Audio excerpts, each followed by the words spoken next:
Let's pray together. Lord, open our ears as we listen for your word. We long to know you, to understand life, and to be changed. Examine us, transform us. Amen. So if you hang out with my family for even just a little bit, there are some things that you'll pick up and you'll learn about us. One of those things that you will pick up probably fairly quickly is that we have a 3-year-old. Now he is an awesome little boy.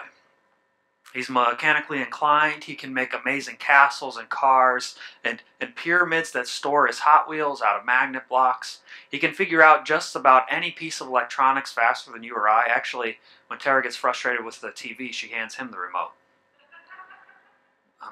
He loves outer space, learning about planets and seeing the moon. He is a fantastic and good kid.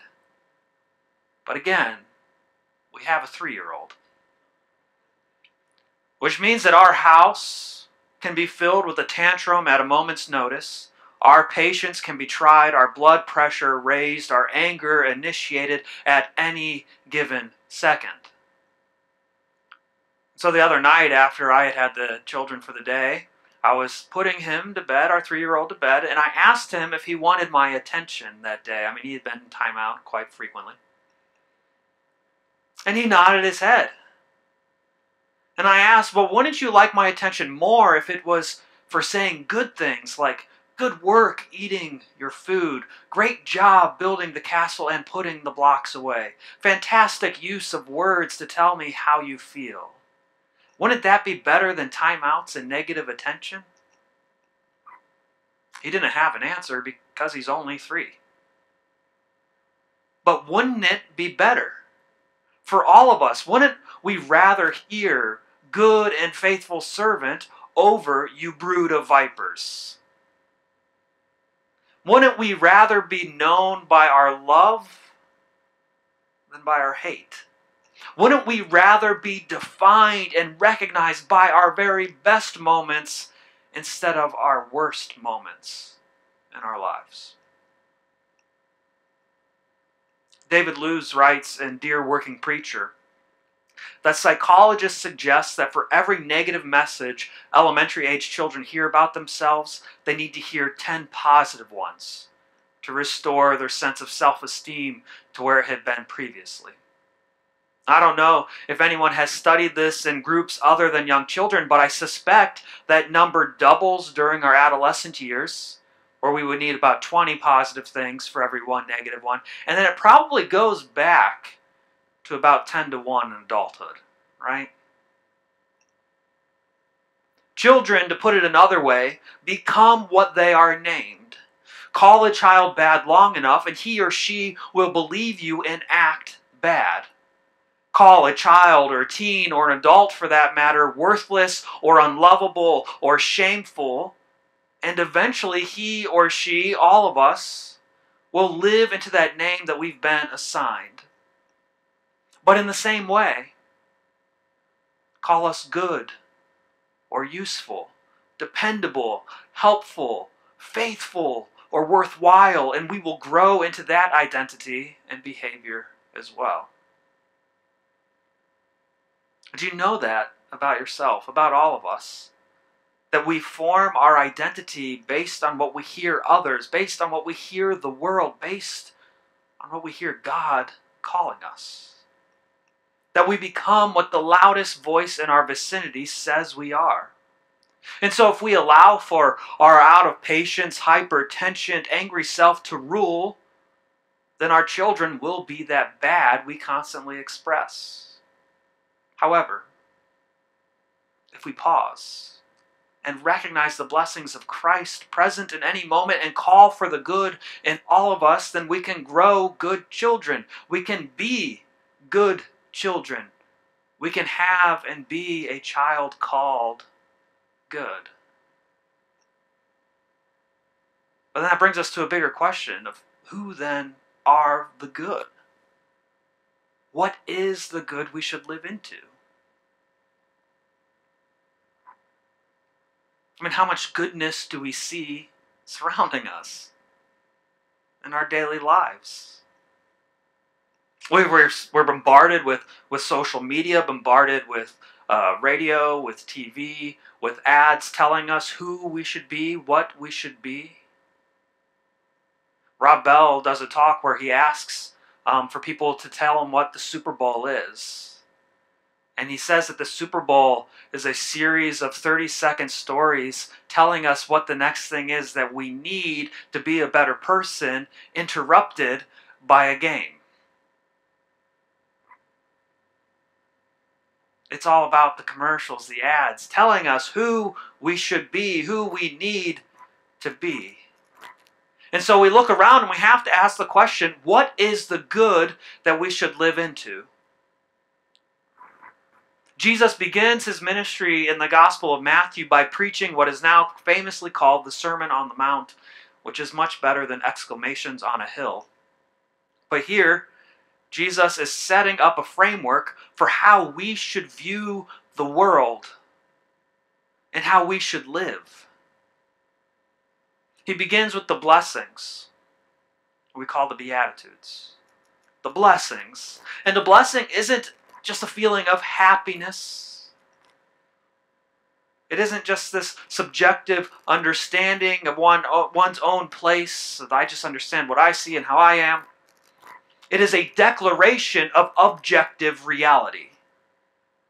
A blessing is the divine stating the fact that these people are blessed. And Jesus says, blessed are the poor in spirit. Blessed are those who mourn. Blessed are the meek. Blessed are those who hunger and thirst for righteousness. Blessed are the merciful. Blessed are the pure in heart. Blessed are the peacemakers. Blessed are those persecuted for righteousness. Subjectively, I think we would say those people aren't very blessed.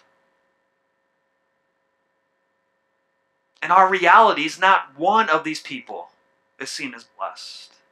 In our subjective worldviews, influenced by the voices of those who tell us what is bad and living into the badness we are called, we can't imagine the meek, the mourning, the poor in spirit, the poor in anything, the persecuted, or any of these as being blessed.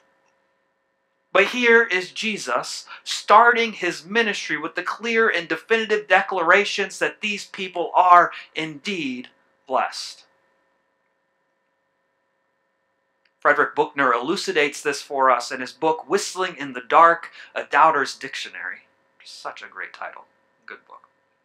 He writes, if we didn't already know, but we were asked to guess the kind of people Jesus would pick out for special commendation, we might be tempted to guess one sort or another of spiritual hero men and women of impeccable credentials and morally, spiritually, humanly, and in every which way. If so, we would be wrong. Maybe those aren't the ones he picked out because he felt they didn't need the shot in the arm his commendation would give them. Maybe they're not the ones he picked out because he didn't happen to know any people like that. But that as it may, it's worth noting the ones he did pick out. So who are the ones that he did pick out? That's not the spiritual giants, but the poor in spirit, as he called them. The ones who, spiritually speaking, have absolutely nothing to give and absolutely everything to receive. It's very similar to that other story that we know pretty well, the prodigal son, right? It's like the prodigal telling his father, I am not worthy to be called your son, only to discover in that moment for the first time all he had in having a father. It was only when all of his resources had run out that he saw his need. Blessed are the poor in spirit. Not the champions of faith who can rejoice even in the midst of suffering, but the ones who mourn over their own suffering because they know for the most part They brought it down on themselves and over the suffering of others because that's just the way it makes them feel to be in the same room with them. Jesus blesses not the strong ones, but the meek ones in the sense of the gentle ones. Not the ones who are righteous, but the ones who hope that they will someday, and in the meantime, are well aware that the distance that they still have to go is even greater than the distance they've already come. Jesus blesses not the winners of great victories over evil in the world, but the ones who, seeing it also in themselves every time they comb their hair in front of the bathroom mirror, are merciful when they find it in others and maybe that way win a greater victory. Jesus blesses not the totally pure, but the pure in heart. The ones who may be as shop-worn and clay-footed as the next one, but have somehow kept some inner freshness and innocence intact. Not the ones who have necessarily found peace in its fullness, but the ones who just for that reason try to bring it about wherever and however they can. Peace with their neighbors and God. Peace within themselves. And Jesus saved for last the ones who side with heaven, who side with the kingdom, even when any fool can see it's the losing side, and all you get for your pain is pain. Looking into the faces of his listeners, he speaks to them directly for the first time, and Jesus says, "Blessed are you." You can see them looking back at him. His listeners aren't the high class. They're not the upper class. They're the fisher folk for the most part. They're on the shabby side. They're out in some wilderness place.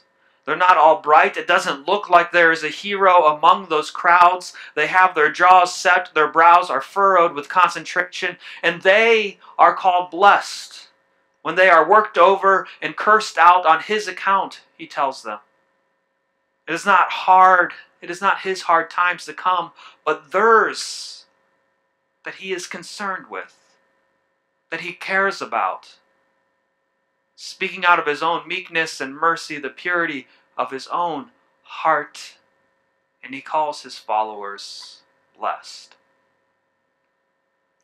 I hear Jesus stating that they are blessed not because of the trials of their circumstance, but because God cares that they don't stay in that wilderness place and become the bad that others speak into them, that live into that subjective reality of what is good and bad in this world. And God cares the same for us.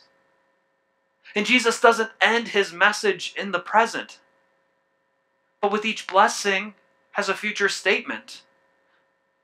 He states, you are blessed and you will inherit the kingdom.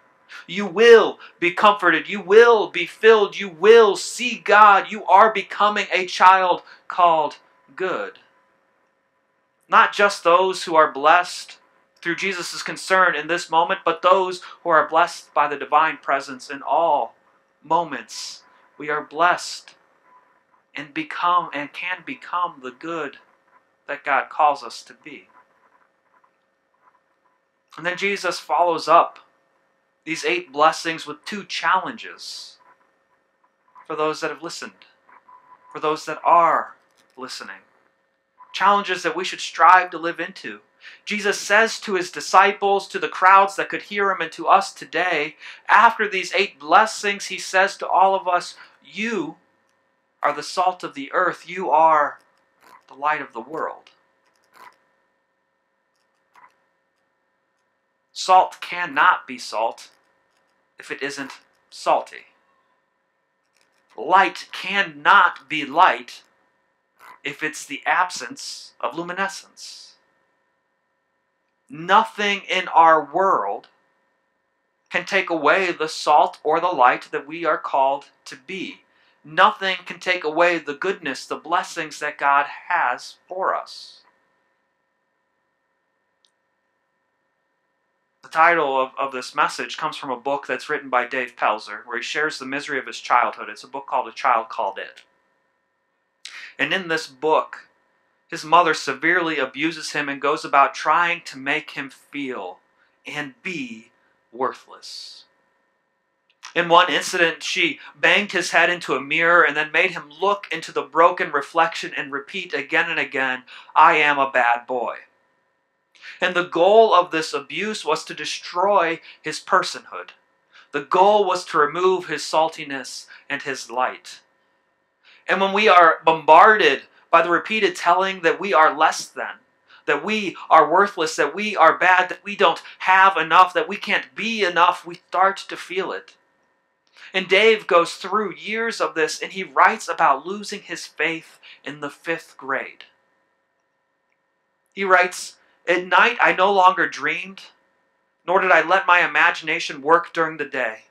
The once vibrant escapes of watching myself fly through the clouds in bright blue costumes were now a thing of the past. When I fell asleep, my soul became consumed in a black void. I no longer awoke in the mornings refreshed. I was tired and told myself that I had one day less to live in this world. I shuffled through my chores, dreading every moment of every day with no dreams. I found that words like hope and faith were only letters, randomly put together into something meaningless, words only for fairy tales." But here's the thing. As with the 8 blessings Jesus gave at the start of his sermon, Christ is present with us in these moments and saying, you are blessed now because the divine is here with you and wants you to be taken beyond this place. Jesus comes for those who are lost so that we can be found. A child called It doesn't end with faith lost, but faith restored. In the epilogue, Dave visits the ocean and he writes, "I'm so alive. As I stand facing the beauty of the never-ending Pacific Ocean, a late afternoon breeze blows down from the hills behind. As always, it is a beautiful day. The sun is making its final descent. The magic is about to begin. The skies are ready to burn with brilliance as it turns from soft blue to a bright orange. Looking towards the west, I stare in awe at the hypnotic power of the waves. A giant curl begins to take form, then breaks with a thundering clap as it crashes on the shore." See, at this point, Dave is grown and has a son of his own. And he writes that he loves him and he holds him in his arms. Jesus looks into the crowds, his disciples, his followers, and he calls them good. Regardless of what the world says, regardless of what is happening in our lives, Jesus looks at us and he calls us good. A child called good will grow to live in being good. A parent who calls good will grow into a person who looks for the goodness. Jesus is calling us to be the good, be the light, be the salt, live into our blessings of the kingdom, fullness, restoration, fulfillment. Live into our calling. And so I do say that you, Hazel, Carolyn, Augie, you're blessed. And you, Linda and Jerry, Julia, you are the salt of this earth. And you, Mike and Lynn and Nate, you are the light of the world. Let your light shine before others so that they may see your good works and give glory to your Father in heaven.